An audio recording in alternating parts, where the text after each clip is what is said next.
এই যে ওর হাতে ট্যাব আছে, ধরো এই ব্যক্তিটি ট্যাবটা বানায়, এবার ট্যাবটা একে ট্রান্সফার করবে, ঠিক আছে, মুখটা দেখা যাচ্ছে, এইবার ট্রান্সফার করবে। আচ্ছা, তুমি কত লোয়েস্ট প্রাইসে যেতে পারো, মানে কি প্রাইসে বিক্রি করতে পারো?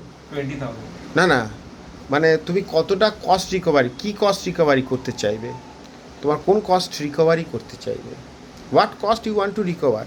ধরো এ তোমারই একটা পার্ট কোম্পানি, তোমারই একটা এ পার্ট কোম্পানি, তো পার্ট কোম্পানিকে ওই যে ট্রান্সফার প্রাইসিং যেটা আমরা করি, ডিপার্টমেন্ট টু ডিপার্টমেন্ট ট্রান্সফার হচ্ছে, তুমি এটা কত লোয়েস্ট প্রাইসে, কি প্রাইস ধরবে, কি কস্ট ধরবে, যাতে ওকে ট্রান্সফার করতে কোনো তোমার আপত্তি হবে না।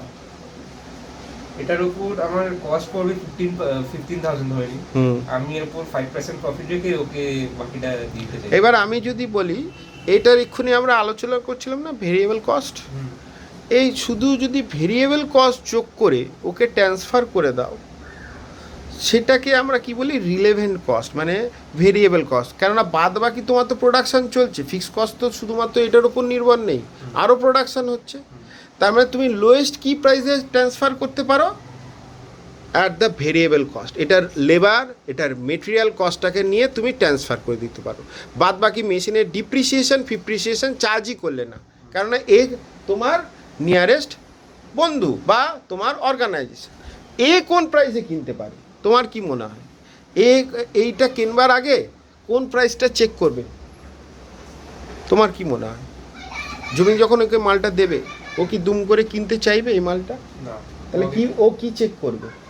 কস্ট প্রাইস চেক করব। তোমার কস্ট প্রাইসের সঙ্গে কার তুলনা করবে? মার্কেটে এই মালটাই কত অ্যাভেলেবেল আছে, তুমি রিলেভেন্ট কস্ট যোগ করলে, কিন্তু ও কি করবে, মার্কেটে গিয়ে, তোমার মুখটা ঢাকা আছে বাই দ্য ওয়ে, তুমি কি প্রাইসে কি করতে পারো, ও কম্পেয়ার করবে আদৌ যে তুমি 5,000 6,000-এ মালটা বেচছো ভেরিয়েবল কস্ট যোগ করে, ও আদৌ সেটা 10,000 5,000-এ মার্কেটে পাচ্ছে নাকি, বা তার থেকে কম যদি থাকে তাহলে কি তোমার থেকে নেবে? না। নেবে না, ট্রান্সফার হবে না।